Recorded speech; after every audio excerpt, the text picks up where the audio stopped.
पूर्ण परमात्मा पाप कर्म दंड को भी काट सकता है।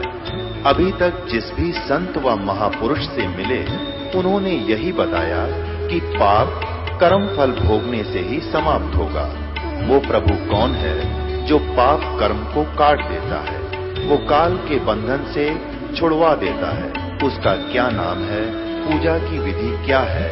कृपया अवश्य सुनिए जगत गुरु तत्वदर्शी संत रामपाल जी महाराज के अमृत वचन। दर्शकों, जगत गुरु संत रामपाल जी महाराज के अद्भुत अलौकिक सत्संग प्रवचनों ने हिंदुस्तान में ही नहीं बल्कि विश्व में एक आध्यात्मिक ज्ञान की क्रांति ला दी है। लाखों श्रद्धालुओं ने हमें इन सत्संगों के प्रसारण के लिए बधाई पत्र भेजे हैं। इसके साथ साथ कुछ श्रद्धालुओं ने कुछ शंकाएं भी हमारे को भेजी हैं। हमने उन सब श्रद्धालुओं की शंकाओं के निवारण के लिए संत रामपाल जी महाराज से भेंट की तथा महाराज जी से उन सभी शंकाओं का निवारण जाना, जिसकी जिज्ञासा हमारे दर्शकों में बनी हुई है। तो आइए अब जानते हैं परम पूज्य जगत गुरु तत्वदर्शी संत रामपाल जी महाराज से आपकी हर शंका का समाधान।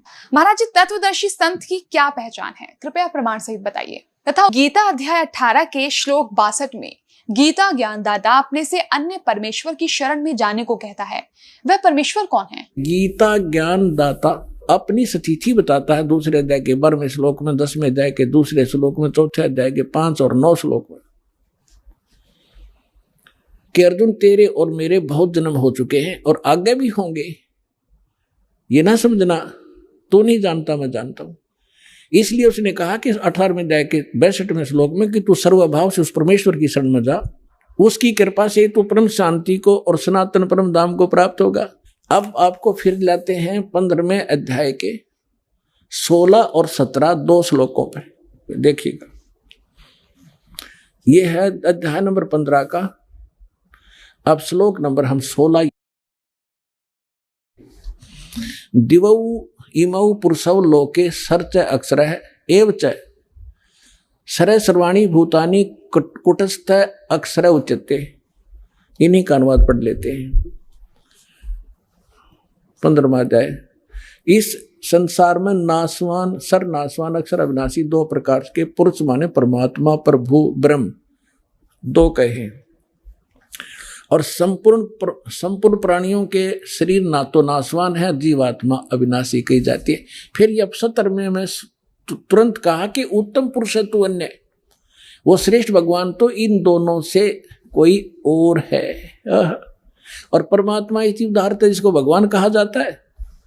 ये लोग तरमावी से विभर्ती जो तीनों लोकों में प्रवेश करके सबका धारण पोषण करता है, वो अविनाशी परमात्मा है। इन्हीं का अनुवाद। उत्तम पुरुष श्रेष्ठ भगवान तो कोई इनसे दोनों से अन्य है जो तीनों लोकों में प्रवेश करके और सबका धारण पोषण करता है, अविनाशी परमेश्वर परमात्मा इस प्रकार कहा गया है। अब ये है वो जड़ संसार रूपी वृक्ष की प्रवृत्ति कहां से होती है, किससे आहार होता है, कौन पालन करता है? संसार रूपी वृक्ष की जो जड़ है ये परम अक्षर ब्रह्म है। इससे ये तीनों लोकों में प्रवेश करके और सबका धारण पोषण करने वाला ये परम अक्षर ब्रह्म है, ये पूर्ण परमात्मा है, वो जो इन दोनों से सरपुरुष और अक्षर पुरुष से अन्य है। अब ये है तीनों लोकों में प्रवेश करके सबका धारण पोषण करने वाला ये परमात्मा। अब हम आपको थोड़ा सा इन भगवानों का जो अक्षेत्र दिखाएंगे कि ये कितने प्रभु हैं। जैसे एक ब्रह्मांड होता है, एक ब्रह्मांड में कौन कौन सी स्थिति है वो देखिएगा। ये एक ब्रह्मांड का लघु चित्र है। इस ब्रह्मांड का अंडे जैसी शकल है, अंडे आकार है, अंडाकार है। ये देखिए ऐसा है यहां तक। ये इसको अंड भी कहते हैं, इसको ब्रह्मांड भी कहते हैं।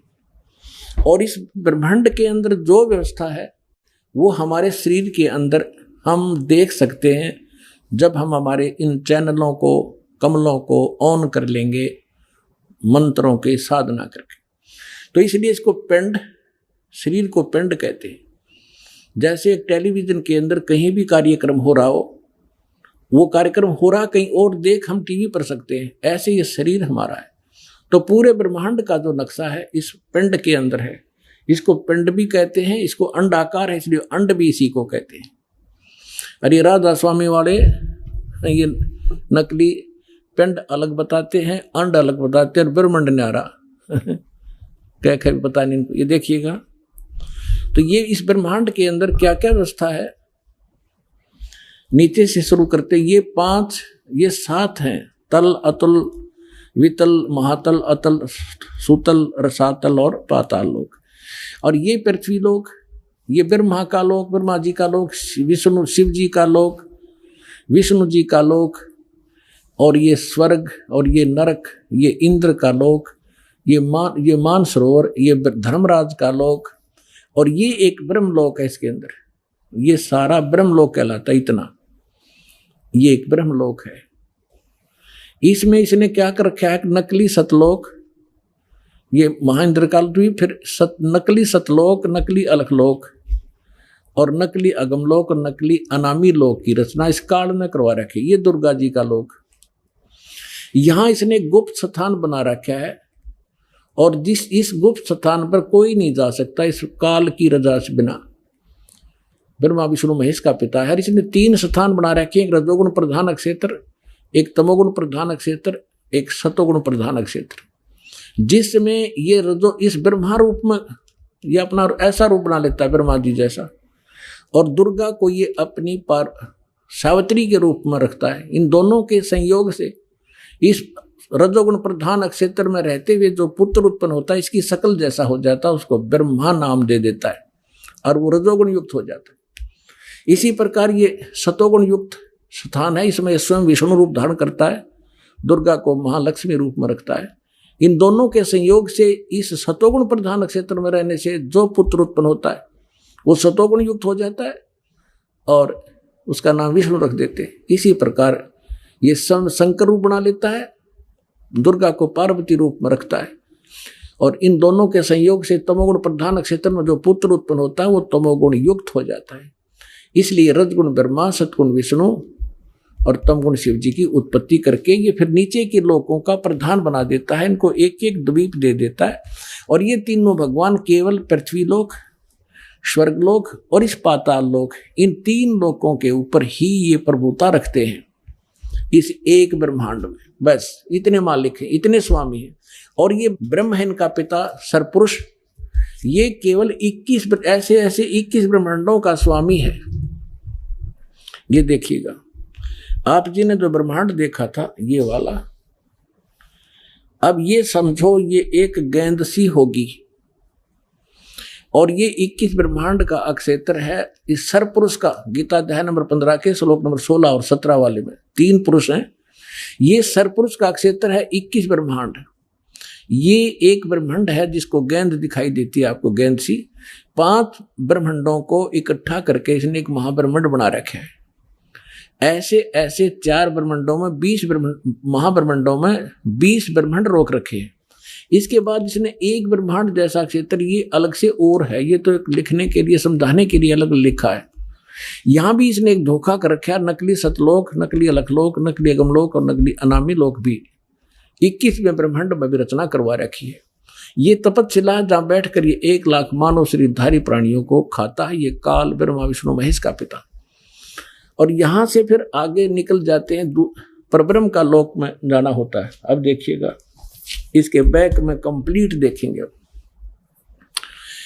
अब ये है कंप्लीट सभी ब्रह्मांडों का, असंख्य ब्रह्मांडों का चित्र एक समझने के लिए। अब जो आपने देखे थे वो 21 ब्रह्मांड, अब ये है 21 ब्रह्मांड। ये सरपुरुष का क्षेत्र है, सरपुरुष का, बस इतना, ये इतना। और इसके बाद ये है परब्रह्म कहो, इसको अक्षर पुरुष कहो। इसे नेक्स्ट ब्रह्म जो है ये 7 संख्य ब्रह्मांड, इससे कई गुना बड़ा है।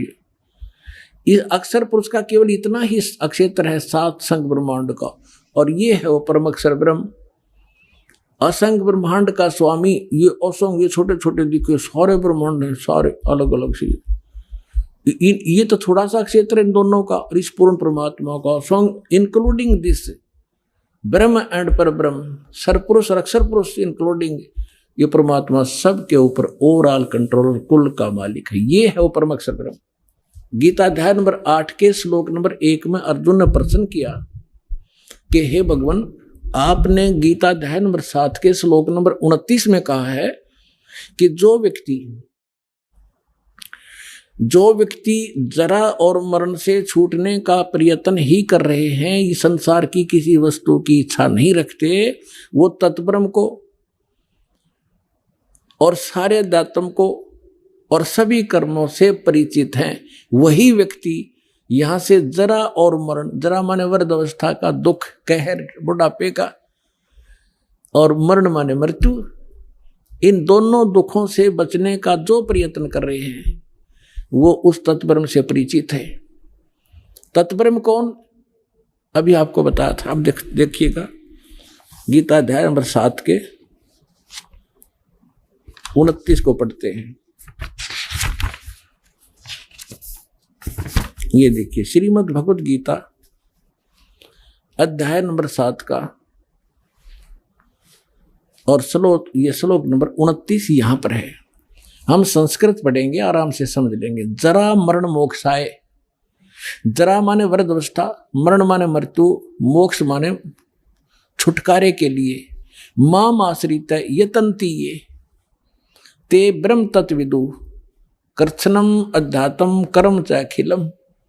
इसका अर्थ बनता है कि मेरे इस ज्ञान को आश्रय कर लेगा, जो मैंने ज्ञान दिया है कि अर्जुन तत्वदर्शी संत की खोज कर ले उस परमात्मा को समझने के लिए, जहां जाने के बाद फिर लौटकर कभी जन्म मृत्यु नहीं होगी, इस परम शांति प्राप्त होगी।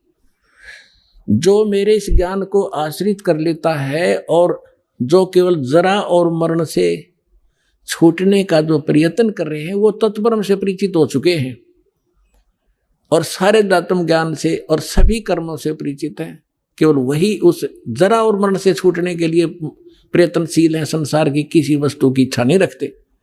तब 8वें अध्याय के प्रथम मंत्र में अर्जुन ने पूछा फिर किम तत्ब्रह्म, वो तत्ब्रह्म क्या है? 8वें अध्याय के 3रे श्लोक में गीता ज्ञानदाता ने कहा वो परम अक्षर ब्रह्म है।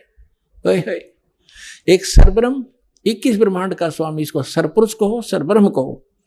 फिर अक्षर ब्रह्म, उसको अक्षर पुरुष कहो, अक्षर ब्रह्म कहो, वो 7 संग ब्रह्मांड का स्वामी, अभी आपको दिखा था। और वो उत्तम पुरुष तू अन्य परमात्मा इति उदाहरते 15वें अध्याय के 17वें श्लोक में, या गीता अध्याय नंबर 8 के श्लोक नंबर 3 में कहा कि वो परम अक्षर ब्रह्म है। अब गीता ज्ञानदाता कहता है मेरी साधना करेगा तो मुझे प्राप्त होगा, जन्म मृत्यु तेरी भी रहेगी मेरी भी रहेगी। और उस तत्वदर्शी संत की खोज करके उस परम अक्षर ब्रह्म की साधना करेगा, उसको प्राप्त हो जाएगा, फिर कभी तेरी जन्म मृत्यु नहीं होगी। इतना सा ज्ञान है इस पूरी गीता जी में। अब देखिएगा अध्याय नंबर 7 का और मंत्र नंबर 29, ये तो दास ने आपको संस्कृत से अनुवाद किया है। अब देखिएगा इनका अनुवाद। जो मेरे शरण होकर जरा और मरण से छूटने के लिए यत्न करते, जरा माने नहीं लिखे उन्होंने क्या होता है, जरा माने बुढ़ापा, वृद्धावस्था का कष्ट। इस जीव के ऊपर 2 दुख हैं सबसे भारी। एक तो वृद्धावस्था, सारे अंग शिथिल हो जाते हैं, सब रोग घेर लेते हैं, और फिर मृत्यु। देख कितने अच्छे बेटे हैं, बेटियां हैं, कैसी मकान है, कोठी है, और कैसा दिल लग रहा है, 1 मिनट में मृत्यु हो जा, खा के जीवन। तो यहां इसमें बताया कि जो जरा और मरण से छूटने का जो प्रयत्न कर रहे हैं वो तत्ब्रह्म से परिचित है। यह देखो, जो मेरे शरण होकर जरा और मरण से छूटने के लिए प्रयत्न करते हैं वे पुरुष तत्, उस ब्रह्म को, तत्ब्रह्म को, संपूर्ण दातम को तथा संपूर्ण कर्मों को जानते हैं। अब देखो 8वें अध्याय के प्रथम मंत्र में अर्जुन ने पूछा किम तत्ब्रह्म, किम अध्यात्म, किम कर्म पुरुषोत्तम, अधिभूतम च किम प्रोक्तम, अधिदेवम किम उच्यते। इसमें पूछा कि वह ब्रह्म क्या है, वो तत्ब्रह्म के है। अब गीता ज्ञानदाता ने 8वें अध्याय के 3रे श्लोक में बताया। 8वें अध्याय के 3रे श्लोक में वो परम अक्षर ब्रह्म है। अपने आत्मा इतना गजब का ज्ञान इस अनमोल ग्रंथ में, अमर ग्रंथ में, गीता जी में। और ये नकली श्री कृष्ण जी ने सुप्रीम पावर बताते, श्री कृष्ण जी का था कि इसमें रोलक हो ना, गीता में की तो पूजा की विधि भी नहीं है, उसका कोई जिक्र भी नहीं है, सिर्फ 3 गुण बता दिए, रजगुण ब्रह्मा, सतगुण विष्णु, तमगुण शिव जी। अब गीता ज्ञानदाता कौन है? ये ब्रह्म है। ये ऐसे अलौकिक कर्म करता है, किसी के अंदर प्रवेश करके अपना ज्ञान दे देता है। अब ये जो दास आपको बताना चाहता है कि गीता ज्ञानदाता कहता है कि मेरी भक्ति करेगा तो मुझे प्राप्त होगा। 8वें अध्याय के 5 और 7 मंत्र में, 8वें अध्याय के 8, 9, 10 में इस परम अक्षर ब्रह्म के बारे में कहा है कि उसकी भक्ति करेगा तो उसको प्राप्त होगा। सीधी सी बात है। अब देखिएगा, ये अध्याय नंबर 8 आप पढ़ रहे हैं, हमने 3 पढ़ दिया, 5 पढ़ेंगे। जो पुरुष अंत काल में भी मुझको स्मरण करता हुआ शरीर को त्याग कर जाता है, वह मेरे साथ मद भावम भावती, मद भावम याति, वो मेरे ही भाव में भावित रहता है। इसका अर्थ तो ये बनता है, इसमें कोई संशय नहीं। और 7वें में क्या कहा है?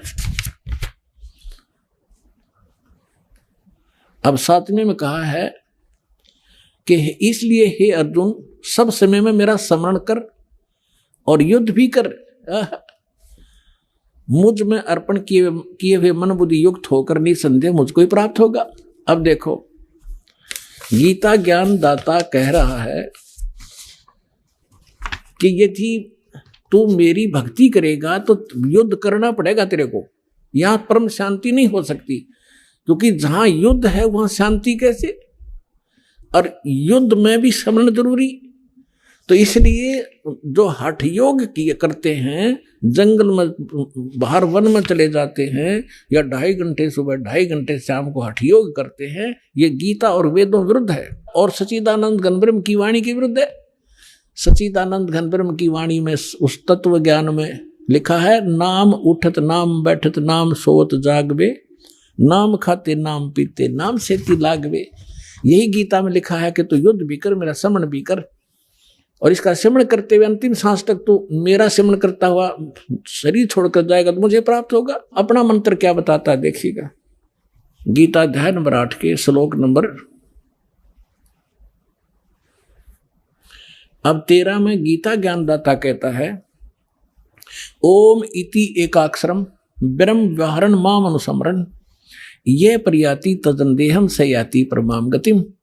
मुझ ब्रह्म का, माम ब्रह्म, मुझ ब्रह्म का केवल ये ओम, यह एक अक्षर है, नथिंग एल्स। ये ओम अक्षर है, ये ओम, ओम, ये एक ओम अक्षर है।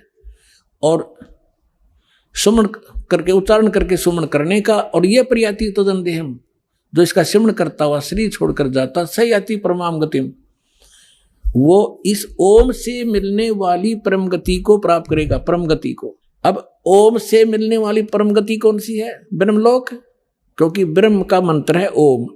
ओम के जाप से ब्रह्मलोक प्राप्त होगा, और ब्रह्मलोक में गए हुए प्राणी भी पुनरावृत्ति में 8वें अध्याय के 16वें श्लोक में लिखा, ये देखिएगा 8वें अध्याय के ये 16वें श्लोक में कि हे अर्जुन, ब्रह्मलोक पर्यंत भी सब लोग पुनरावृत्ति में है कि ब्रह्मलोक में गए हुए का भी जन्म मृत्यु होता है। इन्होंने इसमें आगे अनुवाद थोड़ा गलत किया है, ये फिर समझाएंगे, अब टाइम नहीं है। अब जो दास आपको समझाना चाहता है कि गीता ज्ञान दाता अपना मंत्र ओम बताता है, और अपने उससे मिलने वाली परम गति क्या है? ब्रह्मलोक। ब्रह्मलोक में गए हुए फिर जन्म मृत्यु आते हैं, और अपनी स्थिति बताता है 2 अध्याय के 12वें श्लोक में, 10वें अध्याय के 2 श्लोक में, 4 अध्याय के 5 और 9 श्लोक में कि अर्जुन, तेरे और मेरे बहुत जन्म हो चुके हैं और आगे भी होंगे। ये ना समझना तू नहीं जानता, मैं जानता हूं। इसलिए उसने कहा कि 18वें अध्याय के 62वें श्लोक में कि तू सर्वभाव से उस परमेश्वर की शरण में जा, उसकी कृपा से तू परम शांति को और सनातन परम धाम को प्राप्त होगा। अब उसका मंत्र कौन सा है? उस परमात्मा की भक्ति, परम अक्षर ब्रह्म की साधना करने का। ओम तत्सत, 17वें अध्याय का 23वां श्लोक, फिर से आइए, ये 17वां अध्याय श्रीमद् भगवत गीता, और ये 17वां अध्याय, 17वें का 23वां श्लोक है। ओम तत्सत इति निर्देश है ब्रह्मण है त्रिविध है समर्थ है ब्राह्मणा तेन वेदा च यगा विहिता पुरा। ओम ओम तत् तत् सत सत, ऐसे यह 3 प्रकार का सच्चिदानंद घन ब्रह्म, उस परम अक्षर ब्रह्म का मंत्र कहा है। अब सच्चिदानंद घन ब्रह्म परम अक्षर ब्रह्म का मंत्र ओम तत् सत, उसको पाने का। ओम तो पुण्यात्मा सीधा है ब्रह्म सरपुरुष का, और जो तत् है वो अक्षर पुरुष का, वो सांकेतिक कोड वर्ड दास के पास है, इस पृथ्वी विश्व में किसी के पास नहीं। और सत है ये परम अक्षर ब्रह्म का, ये भी कोड वर्ड है, सांकेतिक शब्द है। ओम और तत् जो सांकेतिक शब्द है वो दोनों मिलकर ये सतनाम बनता है 2 अक्षर का। और जिसका भी आज तक मोक्ष हुआ उन महापुरुषों ने इस सतनाम का जाप किया है। और जो सत्य है वो सारनाम की तरफ संकेत है, वो भी कोई अन्य मंत्र है जो भक्तों को प्राप्त हो चुके हैं, उनको खूब ज्ञान है।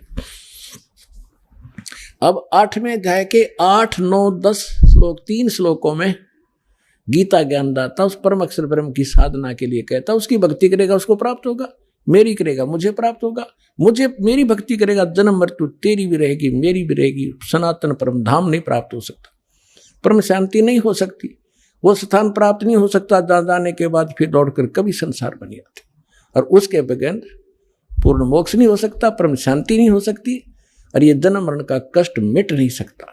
अब देखिएगा श्रीमद् भगवत गीता 8वें अध्याय का 8, 9, 10 आपको रूबरू करते हैं। अध्याय नंबर 8 का, और यहां से शुरू करेंगे। यहां तक तो ये इसने अपना बता दिया है कि हे अर्जुन, 7वें तक तो कि अर्जुन, इसलिए हे अर्जुन सब समय में मेरा स्मरण कर और युद्ध भी कर, इस प्रकार मुझ में अर्पण किए हुए मन भाव से युक्त होकर निसंदेह मुझको प्राप्त होगा। और फिर 8वें में क्या कहा है, अब अभ्यास योग युक्तेन चेतसा न अन्य गामिना परमं पुरुषम दिव्यम याति पार्थ अनुचिंतन। यहां देखिए, हे पार्थ, यह नियम है कि परमेश्वर के, ओहो देखो पुण्यात्माओं, डेफिनेशन ऑफ गॉड भी आज तक हमें नहीं बता सके हमारे नकली गुरु। ईश ये सरपुरुष है, ईश्वर ये अक्षर पुरुष है, और परमेश्वर इन सबसे उत्तम परमेश्वर वो सच्चिदानंद घन ब्रह्म, वो परम अक्षर ब्रह्म है। अब यहां बता रहे हैं कि उस परमेश्वर के ध्यान, उसकी भक्ति करने से उसको प्राप्त होता है। देखिए हे पार्थ, परमेश्वर के ध्यान के अभ्यास रूप योग से, ये नहीं अभ्यास योग युक्तेन, जो मंत्र बताए हैं उनके अभ्यास करने से, और दूसरी ओर न जाने वाले चित्त से, यानी और कोई साधना नहीं करने वाला व्यक्ति, और निरंतर चिंतन करता हुआ परम दिव्य पुरुषम, परमम दिव्यम पुरुषम, परम प्रकाश रूप नहीं, परम दिव्य पुरुष को, अर्थात उस परमेश्वर को, परम अक्षर ब्रह्म को ही प्राप्त होता है। अब देखना 9वें में क्या कहा है, ये 8वां हमने पढ़ दिया 9वां में, 8वें का 8वां पढ़ दिया 9वां। यहां लिखा है कि यहां पर कवियम शब्द भी लिखा है, इसको अभी नहीं छेड़ेंगे, लंबा विषय बन जाएगा। जो इन्होंने इसका अर्थ कर दिया सर्वज्ञ, कवियम का अर्थ होता कबीर देव लिखना था। जो कबीर देव अनादि है, सबका नियंत्रता है, सूक्ष्म से भी अति सूक्ष्म और सबका धारण पोषण करने वाले अचिंत स्वरूप, सूर्य के सदृश नित्य चेतन आदित्य वर्णम साकार परमात्मा तेजो में शरीर युक्त, इसका अर्थ ये बनता है अविद्या से परे, अति परे, यानी जो इसको कोई नहीं जानता, सब उस सच्चिदानंद परमेश्वर का सेवन करता हुआ। और 10वां श्लोक 8वें अध्याय का, करता हुआ वह भक्ति युक्त पुरुष साधक अंत काल में योग बल से, योग माने साधना की शक्ति से, बिरकुटी के मध्यम में प्राणों को अच्छी प्रकार स्थापित करके फिर निश्चल मन से उस 3 मंत्र के जाप का स्मरण करता हुआ उस दिव्यम परमम पुरुषम, परम अक्षर ब्रह्म को, दिव्य रूप परम पुरुष को, गीता ज्ञान दाता से अन्य जो परम अक्षर ब्रह्म है उसको ही प्राप्त होता है। गीता ज्ञान दाता कहता है कि मेरी भक्ति करेगा तो मुझे प्राप्त होगा। 8वें अध्याय के 5 और 7 मंत्र में, 8वें अध्याय के 8, 9, 10 में इस परम अक्षर ब्रह्म के बारे में कहा है कि उसकी भक्ति करेगा तो उसको प्राप्त होगा। गीता ज्ञान दाता अपना मंत्र ओम बताता है और अपने उससे मिलने वाली परम गति क्या है, ब्रह्मलोक में गए हुए फिर जन्म मृत्यु आते हैं, और अपनी स्थिति बताता है दूसरे अध्याय के 12वें श्लोक में, 10वें अध्याय के दूसरे श्लोक में, चौथे अध्याय के 5 और 9 श्लोक में कि अर्जुन तेरे और मेरे बहुत जन्म हो चुके हैं और आगे भी होंगे। ये ना समझना तू नहीं जानता मैं जानता हूं। इसलिए उसने कहा कि 18वें अध्याय के 62वें श्लोक में कि तू सर्वभाव से उस परमेश्वर की शरण में जा, उसकी कृपा से तू परम शांति को और सनातन परम धाम को प्राप्त होगा।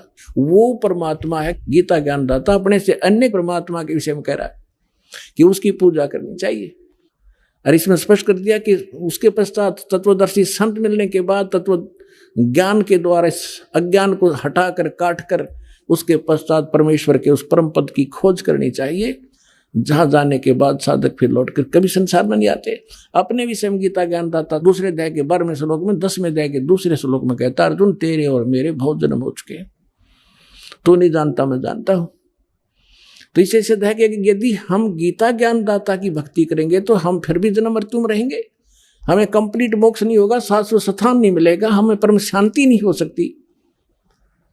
इसलिए तत्वदर्शी संत की खोज करने को कहा है। राज आपको खोज करा करा पा गए, दास है उस तत्वदर्शी संत, आपका जचियो कर दे फिर।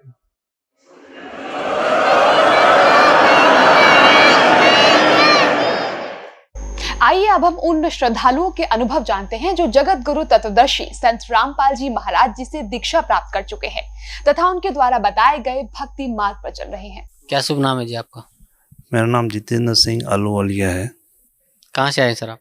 मैं पूना से आया हूँ, महाराष्ट्र से। क्या काम करते हैं आप? मैं एक इंडस्ट्रियलिस्ट हूँ, फैक्ट्री है मेरी पूना में। हम लोग जो ट्रेलर्स वगैरह होते हैं, कंटेनर्स होते हैं, वो बनाते हैं। संत रामपाल जी महाराज की शरण में आने से पहले कौन सी भक्ति करते थे आप? हमारे घर में शुरू से ही संतों का आना जाना काफ़ी था, तो मैं एक सिख होने के नाते गुरुद्वारे भी जाता था, लेकिन एक संत जी की भी शरण में मैं हमेशा बचपन से रहा हूँ, जो कि शिव जी की भक्ति करवाते थे। मुझे उन्होंने ओम नमो शिवाय नाम दिया हुआ था, और अब मान के चलिए कि ये जो जीवन है, जब हमने ये ज्ञान सतगुरु रामपाल जी महाराज से प्राप्त हुआ, तो उसके बाद ये पता चला कि जो जीवन है वो एक सुख और दुख में चलता है। जब हमारे पुण्य कर्म होते हैं तो काफ़ी सुख मिलते हैं, और जैसे ही हमारे पाप कर्म शुरू हो जाते हैं तो दुख की शुरुआत हो जाती है। तो जिन संतों से मैंने वो नाम लिया था, वो नाम की क्या ताकत थी, वो आज मुझे इस ज्ञान से पता चला है।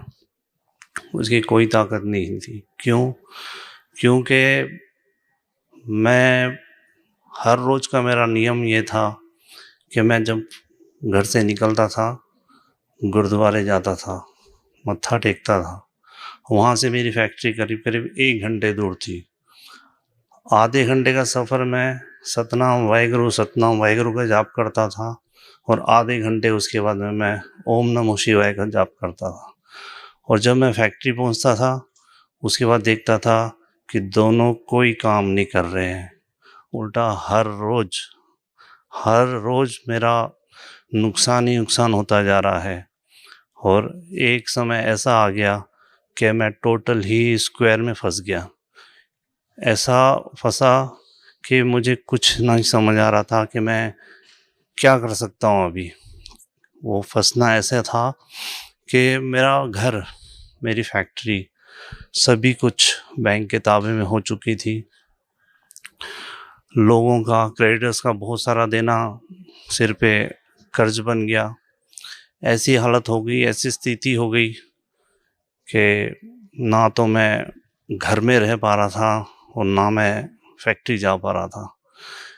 ऐसी दुविधा में फंसा तो मैं क्या बताऊं कि मतलब वो दुख, वो समय मैं मतलब बयान नहीं कर सकता कि क्या दुख था वो। बोलते हैं ना, जिस तन लागे सो तन जाने। इतना भयंकर वो समय था जिसके कारण सिर्फ यही नहीं था कि सिर्फ वो आर्थिक स्थिति खराब हो रही थी, शरीर पूरा खराब हो रहा था।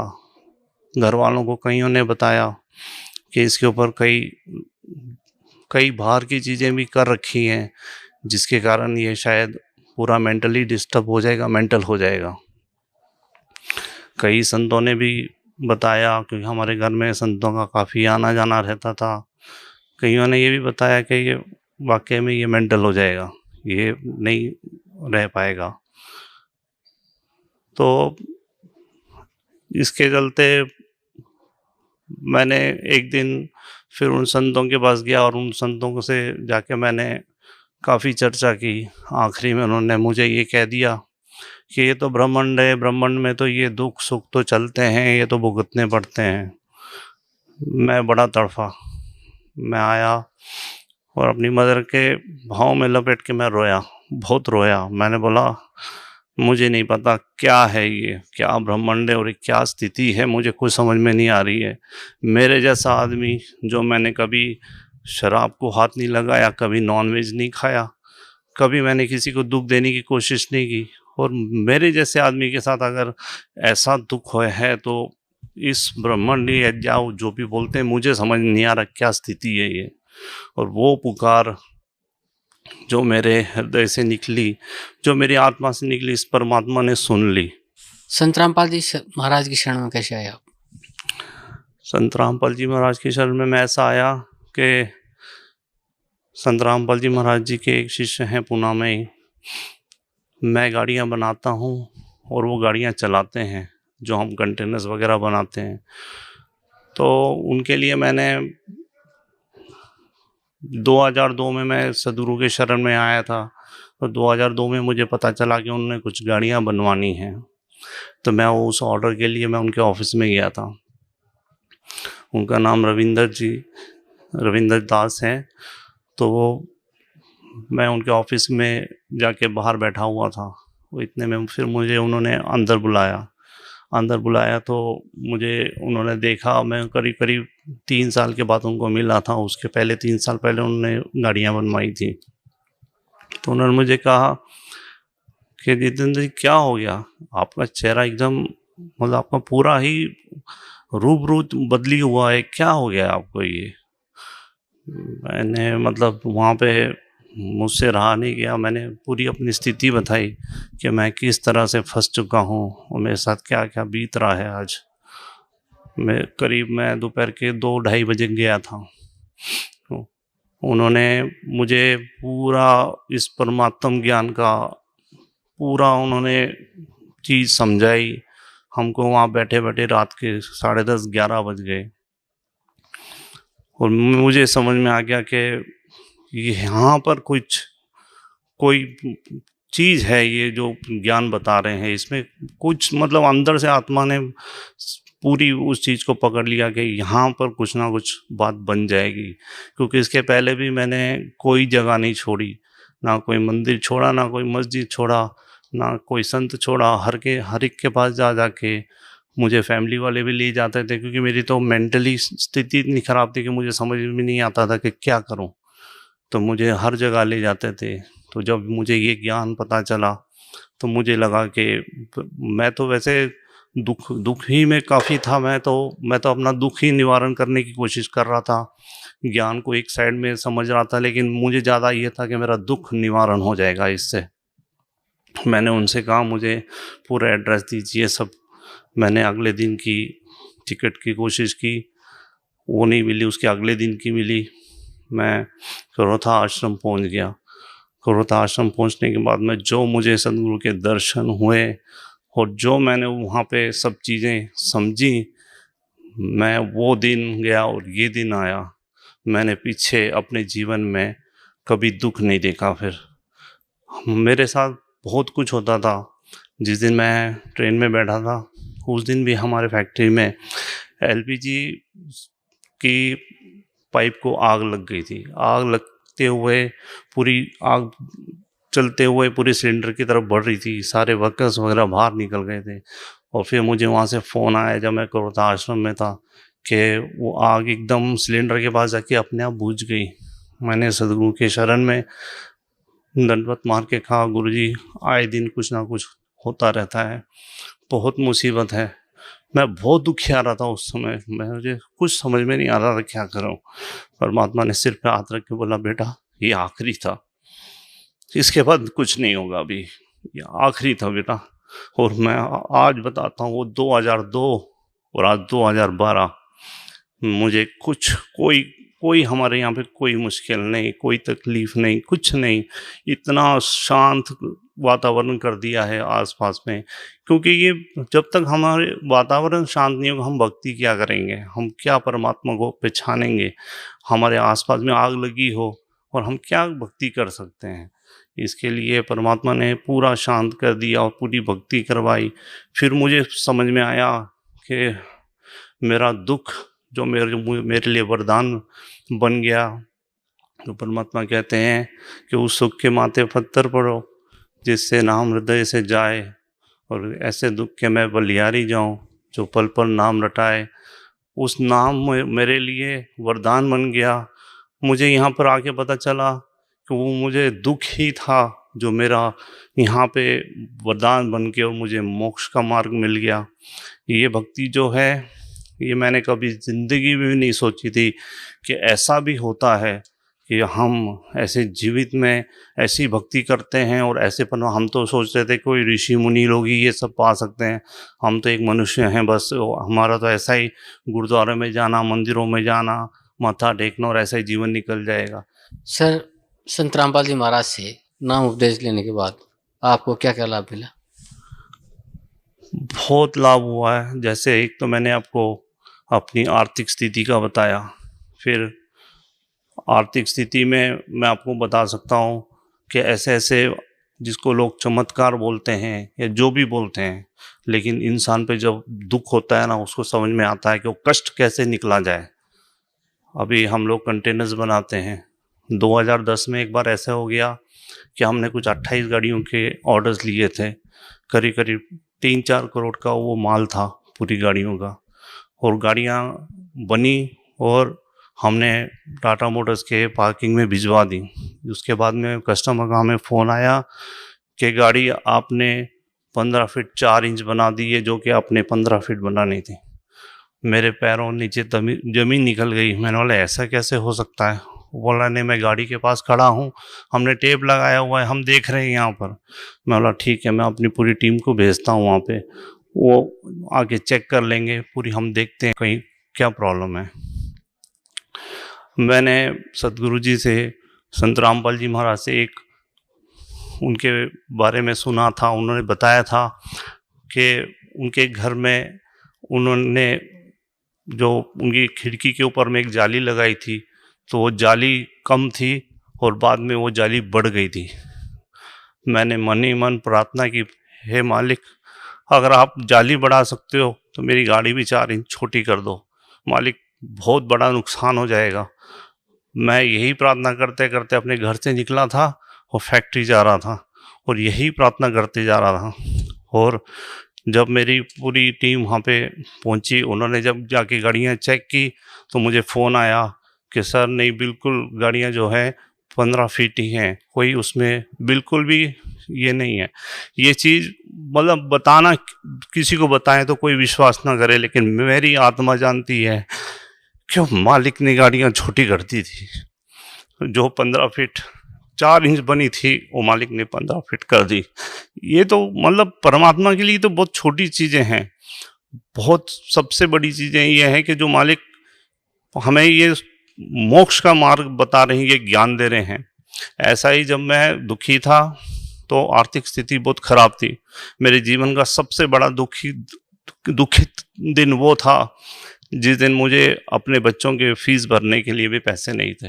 आप यकीन नहीं कर सकते परमात्मा ने मुझे कहाँ से कहाँ निकाल दिया। मुझे परमात्मा ने उस समय इतनी मदद की कि मेरे बच्चों ने अपने जो छोटे छोटे बच्चे अपने पिगी बैंक्स बनाते हैं, उसमें पैसे रखते हैं, तो वहाँ उनकी दादी उनको पैसे दिया करती थी, वो जमा करते थे।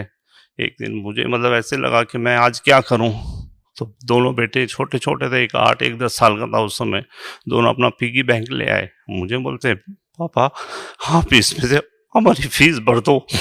मैं क्या बताऊं, मैं क्या किस हालत में था उस समय, लेकिन इस मालिक ने इतना सुख दिया है, इतना सुख दिया है कि मैं बता नहीं सकता आपको कि मतलब किस किस जहाँ लोगों के सामने मैंने क्या क्या नहीं किया उस समय, लेकिन कोई मदद के लिए नहीं आया इस परमात्मा के सिवा। मैंने कुछ लोगों को पेमेंट देनी थी, ये मालिक ने मुझे कैसे मदद की मैं आपको बताता हूँ। मुझे 78,000 रुपीज़ देने थे, तो मैं दे नहीं पा रहा था। बहुत लोगों का और भी कर्जा था, लेकिन वो कुछ लोग शैतान थे, गड़बड़िया थे, कुछ लोगों को ले आए मेरे सामने, बोलने लगे पेमेंट हमें आज के आज ही चाहिए। मैं बोला पेमेंट है नहीं मेरे पास, मैं दे दूंगा आपको कुछ समय, मैं आदमी ख़राब नहीं, मेरा समय ख़राब है आज। तो बोलने लगे नहीं आप 78,000 का चेक बना के दीजिए, हम लेके जाएंगे, कैसे भी आपको पास कराना पड़ेगा। ज़बरदस्ती उन्होंने मुझसे कहा, मैंने बना के दे दिया। मैंने बोला पास तो होगा नहीं, अब देख लो, ले जाओ। बोलते देख लेंगे हम, पास नहीं होगा। तो मैंने बस मालिक के आगे प्रार्थना रखी, और वो एक दिन निकला, 2 दिन निकला, ऐसे करते करते 6 महीने निकल गए, ना तो कोई आया ना कुछ। 6 महीने के बाद में मुझे स्टेट बैंक ऑफ इंडिया से एक लेटर आया, उन्होंने लिखा कि गुना म्यूनसिपल कॉरपोरेशन का 80,000 का चेक आपके अकाउंट में डल गया था, और जिसके कारण आपके अकाउंट से 78,000 रुपीज़ का एक चेक क्लियर होकर चले गया। अभी आप बताइए, ये परमात्मा नहीं है तो क्या है ये? परमात्मा ने मेरी उस समय मतलब इतने खतरनाक लोगों से भी मेरी रक्षा की, और मेरी इज्जत रखी, सब किया। ये सब खेल वो करता है, लेकिन दुनिया को बताओ तो दुनिया मानती नहीं है, समझती नहीं है। फिर ऐसे ही करके और भी बहुत सारी चीज़ें हैं, जैसे हमारे पूरा घर, फैक्ट्री पूरा बैंक के पास थी, पूरा उन्होंने केस कर रखा था कोर्ट में, पूरे चीज़ें को उन्होंने पूरा लीलाओं तक ये चल रहा था। लेकिन बस ये परमात्मा का खेल था कि परमात्मा ने जैसे ही शरण में आया हूँ, शरण में आते ही परमात्मा ने पूरा कुछ भी कर सकते हैं मालिक ने। जब मैं शरण में आया हूँ उसके बाद में इतना मार्केट में काम दिलवा दिया कि हमें कहीं बाहर जाके काम कर लेके आने की ज़रूरत नहीं पड़ती थी।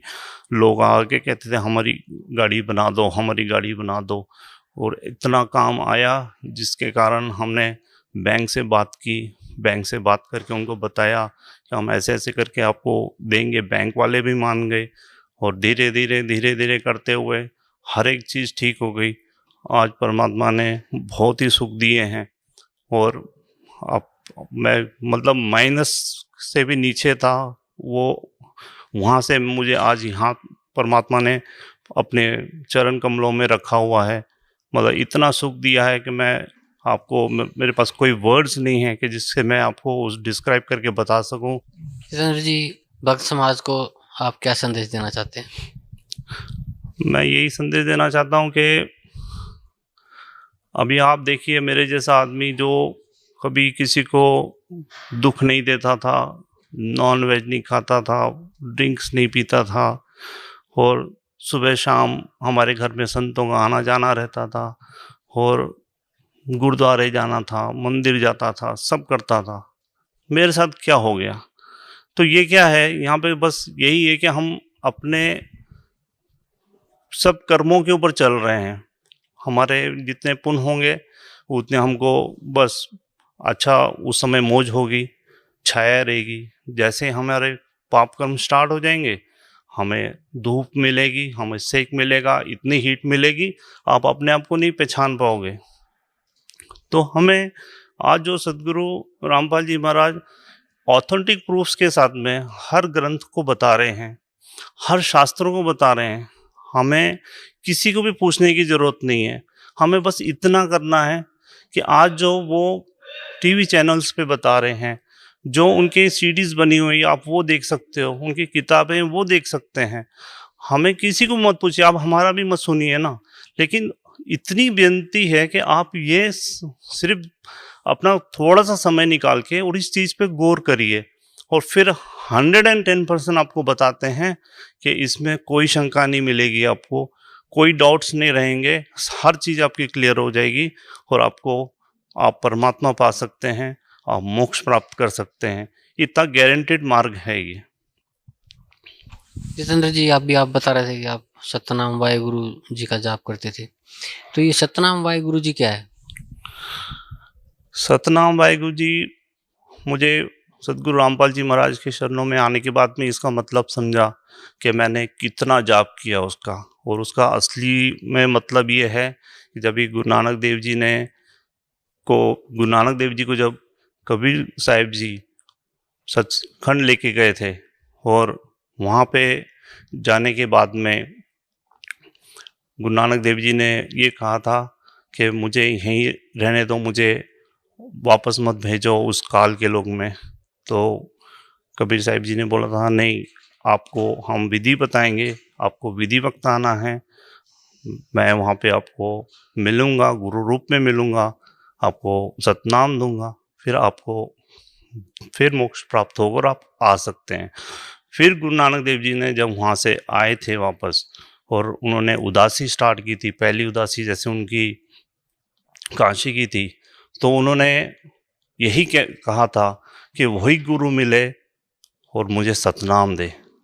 सतनाम वाहेगुरु मतलब वही गुरु मिले मुझे और वही सतनाम दे मुझे, जिससे कि मेरा मोक्ष हो। असली में इसका मतलब ये कोई नाम वगैरह नहीं है, ये गुरु नानक देव जी से मुख से निकले हुए ये शब्द हैं जिससे कि वो मोक्ष प्राप्त कर सकते थे उसके द्वारा। ये कोई नाम जपने का नहीं है, ये वो गुरु को ढूंढ रहे थे, उस सच्चे गुरु को ढूंढ रहे थे जिससे कि उनको सतनाम प्राप्त हो सके। तो क्या आपका मानना है कि कबीर परमात्मा ने, गुरु नानक जी जो थे उनके पूज्य गुरुदेव कबीर परमात्मा ही थे? बिल्कुल, इसमें कोई डाउट ही नहीं है। उनको बई नदी के ऊपर आके मिले हैं। आज हर सिख जानता है बई नदी की साखी क्या थी, सब जानते हैं। बई नदी के ऊपर आके जिंदा महात्मा के रूप में उनको मिले थे, और इसी रूप में कबीर साहिब जी हर संतों को मिले हैं, जिनको भी उस समय वो गरीबदास जी को लेके गए या धर्मदास जी को लेके गए, जिनको भी मिले हैं वो जिंदा महात्मा के रूप में मिले हैं। और गुरु नानक देव जी को भी उसी रूप में वो मिले थे, और उसी रूप में उन्होंने उनके साथ में वार्तालाप की थी। और ये साक्षात मतलब चीज़ें लिखित में है, इसमें कोई डाउट नहीं है। तो अगर फिर डाउट करने जाएं तो फिर बहुत सारी बातें मनमुखी करें तो कर सकते हैं, लेकिन ऑथेंटिकली तो जब तक हम नहीं देखेंगे तो कोई भी मानेगा नहीं। इसलिए ये ऑथेंटिक प्रूफ्स हैं, लिखित में है, सब चीज़ें सामने दिखाई देती हैं। और देख के भी अगर कोई अनजान पुना करे तो फिर तो वो परमात्मा पाना ही नहीं चाहता, वो लोगों को भटकाना चाहता है। और मैंने एक चीज़ और देखी है इस जीवन में कि जो खास करके हमारे सारे धर्म के ठेकेदार हैं, इन्होंने सबसे ज़्यादा काम बिगाड़ा हुआ है समाज का, क्योंकि ये अपनी ही उल्लू सीधा करने के लिए भगत समाज को भड़का देते हैं, उनको गलत रास्ते पे लगा देते हैं। बस उनको ये बोल देंगे नहीं ये ऐसा ही बता रहे हैं, वो वैसा ही बता रहे हैं। असलियत में जो भी भक्ति करना चाहता है, जो परमात्मा पाना चाहता है, आज हम पढ़े लिखे हैं, आज हमको कोई भड़का नहीं सकता। हाँ, आज हम अपने आँखों से देखें ना, हम समझ सकते हैं, पढ़ के समझ सकते हैं। हमको ज़रूरत नहीं इतने मोटे मोटे ग्रंथ खोल के पढ़ना। आप संत रामपाल जी महाराज की सत्संग आता है, वो सुनिएगा, बिल्कुल निष्पक्ष होकर सुनिएगा, और फिर देखिएगा आप हर एक चीज़, हर ग्रंथ उन्होंने सामने रखा हुआ है। हम देख सकते हैं ना, और देख के भी अनदेखा करें तो फिर हम भक्ति नहीं करना चाहते। इसके लिए अगर हम थोड़ी सी, इतनी हमारी सिर्फ पूरे भगत समाज के आगे प्रार्थना है कि थोड़ी सी अपना समय निकालें और इस ज्ञान को सुने, खुद समझें। किसी की ज़रूरत नहीं है इसमें कोई भी किसी से समझने की, ये ज्ञान अपने आप समझ में आ जाता है। अगर हम कोशिश करेंगे, हम परमात्मा पाना चाहते हैं, तो हम इस सत्संग को, सदगुरु जी के सत्संग को सुन के और उनकी किताब पढ़ के हर हालत में 100% इस ज्ञान को समझ सकते हैं। तो सभी चीज़ें देख के हम आज पढ़े लिखे हैं, हम देख के समझ सकते हैं ना कि who is God, Kabir is God, no doubt. कोई भी डाउट रहता है नहीं, 1% भी डाउट नहीं रहता मन के अंदर में कि कबीर इज नॉट गॉड। ऐसा बिल्कुल भी कभी भी शंका आ ही नहीं सकती। क्यों? क्योंकि हमारे ग्रंथ हैं और हम ग्रंथों को देख के समझ सकते हैं उसको। तो इसके लिए अगर हम परमात्मा पाना चाहते हैं तो अगर हम अपने ग्रंथों को ध्यान से समझेंगे, सुनेंगे, तो हमें हर हालत में ये यकीन हो जाएगा कि कबीर इज गॉड। क्या आप मानते हैं कि जो भक्ति आज आपके पूज्य गुरुदेव संत रामपाल जी महाराज आपको दे रहे हैं, क्या वही भक्ति गुरु नानक देव जी ने भी की थी? बिल्कुल बिल्कुल 100% वही भक्ति की थी। क्योंकि जब पूरा ये प्रकरण हमारे सामने संत रामपाल जी महाराज ने अपने ही ग्रंथों से निकाल के सामने रख दिया है, तो उसमें तो कोई डाउट ही नहीं रहा ना। और वो जो 2 अक्षर का नाम है, सतनाम जो है, वो संत रामपाल जी महाराज ने हमें गुरु नानक देव जी की जो प्राण संगली है उसके अंदर में भी लिखित में बता दिया। जब बाला और मर्दाना के साथ वो लंका देखने की हट कर रहे थे और उनको दिखाने के लिए लेके जा रहे थे, उस समय भी उन्होंने वही नाम जपा था। उसके बारे में भी पूरा बताया गया है, लिखित में है, सामने है। इसके लिए गुरु नानक देव जी ने जो भक्ति की थी, आज 100% हम वही कर रहे हैं। और गुरु नानक देव जी का अगर मोक्ष हुआ है तो 100% हमारा भी होगा। जितेंद्र जी, और कुछ आप भक्त समाज को या अपने भाई बहनों को कुछ संदेश देना चाहते हैं? मैं यही संदेश देना चाहता हूँ कि ये मनुष्य जीवन बहुत ही दुर्लभ है और बहुत छोटा सा जीवन है। हम ज्ञान से ये समझ में आया है कि जब सतयुग था तो 1 लाख वर्ष मनुष्य का जीवन होता था और आज 100 भी नहीं रहा है अभी तो। और अगर इतना सा छोटा सा जीवन है और इतने से छोटे से जीवन में अगर हमें परमात्मा मिल जाए तो मतलब इससे बढ़कर चीज़ कोई नहीं हो सकती। क्योंकि हमने भी सुना है और हमारे बाप दादाओं ने भी बताया है कि कई ऋषि मुनि कई तप कर करके अपना शरीर गला गए, कईयों ने क्या क्या नहीं किया और परमात्मा नहीं पाया। ये गोल्डन अभी युग चल रहा है जिसमें कि परमात्मा ने बहुत दया की है हम सभी आत्माओं पे, सब बच्चों पे। तो हमें ये इसका पूर्णता से लाभ उठाना चाहिए। ये वक्त बार बार नहीं आता है, जबकि तत्वदर्शी संत और ये हमें मनुष्य जीवन और ये सब चीज़ें एक ही साथ हो जाना, ये कोई लॉजिक नहीं है, लेकिन ये हकीकत है कि ये एक ही बार ऐसे बड़ा मुश्किल से मौका मिलता है और इसका पूरे भगत समाज को लाभ उठाना चाहिए। ये बहुत ही दुर्लभ चीज़ है जो इस सृष्टि में होती है और ये अभी चल रही है। क्योंकि वो भी लिखित में जो पिछली पीढ़ी की में होना है वो भी लिखित में है और वो हो रहा है अभी कि पिछली पीढ़ी में ही सब अभी तरेंगे। परमात्मा में पूरा लिखित में बताया हुआ है, जैसे 5555 जब कलयुग बीत जाए तब कोई महापुरुष तारण को आए। तो ये जो 5555 है वो भी प्रूफ करके बता दिया सदगुरु जी ने कि 1997 में वो टाइम पूरा हुआ है और तब से ये ज्ञान एकदम से ऊपर बढ़ा है। और सदगुरु रामपाल जी महाराज ने ये सभी भक्तों, सभी भगत समाज पे बहुत इस मालिक ने दया की है कि सभी को ये नाम उपदेश भी दे रहे हैं, जो कि मतलब आप यकीन करें कि बड़े बड़े ऋषि होके चले गए जिनको ये नाम प्राप्त नहीं हुआ था। ऋषियों को तो छोड़ो, अभी ये अगर मीडिया के सामने मैं ये बोलूँ कि ब्रह्मा विष्णु महेश के पास भी ये नाम नहीं है तो बड़ा अच्छा लगेगा आपको, लेकिन ये हकीकत है। हम ज्ञान समझेंगे तो ये समझ में आ जाती है बात। तो ब्रह्मा विष्णु महेश कोई अलग नहीं है, वो भी हमारे ही देवी देवता हैं, लेकिन वो क्या स्थिति में सब चीज़ें हमको समझना पड़ेगा। तो ज्ञान समझ के हम हर एक चीज़ समझ सकते हैं कि ये नाम मिलने में और परमात्मा पाने में कितना आसान है अगर हम उस चीज़ को समझ के करेंगे तो। जितेंद्र जी, आपके पूज्य गुरुदेव संत रामपाल जी महाराज ने वर्तमान के सभी धर्म गुरुओं को शास्त्रार्थ के लिए आमंत्रित किया हुआ है, तो आपको कैसा लगता है?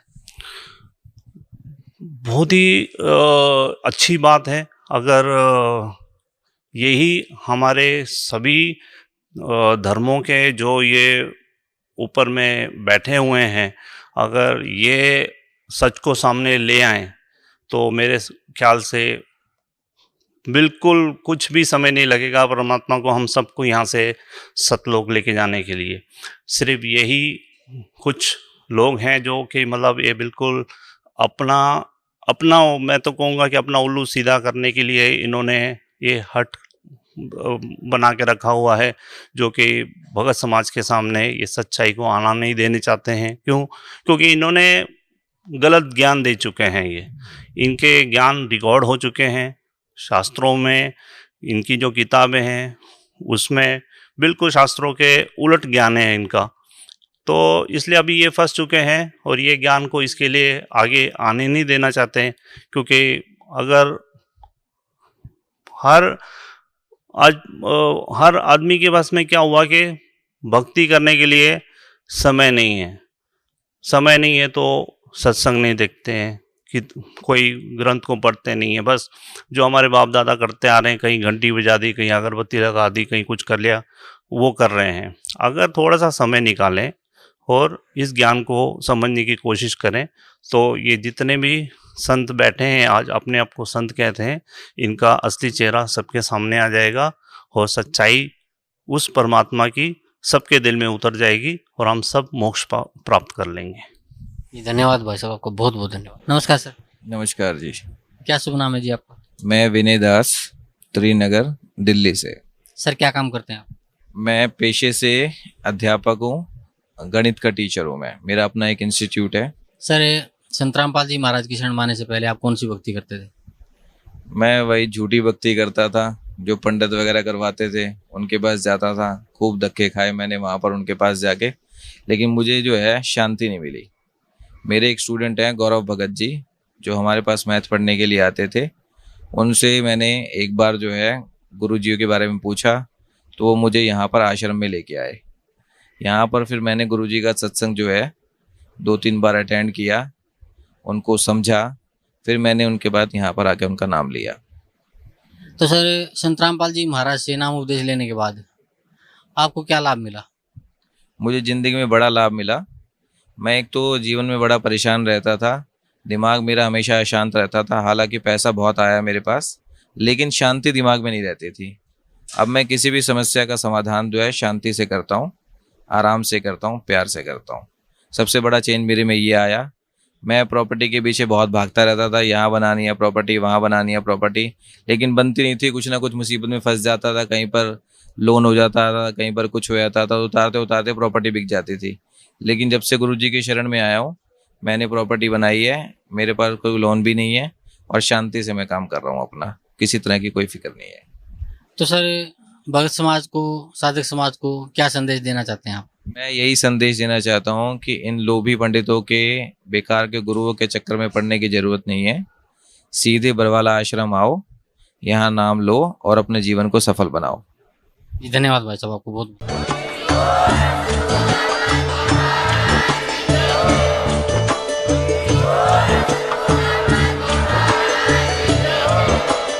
आप सुन रहे थे जगत गुरु तत्वदर्शी संत रामपाल जी महाराज जी के मंगल प्रवचन। अधिक जानकारी के लिए विजिट कीजिए हमारी वेबसाइट www.jagatgururampalji.org। संत रामपाल जी महाराज जी के शुभ आशीर्वाद से पूरे विश्व भर में 500 से भी ज्यादा नाम दीक्षा केंद्र हैं, जिन पर संत रामपाल जी महाराज जी द्वारा ऑनलाइन निशुल्क नाम दीक्षा दी जा रही है। अपने नजदीकी नाम दीक्षा केंद्र का पता करने के लिए संपर्क करें 8222880541।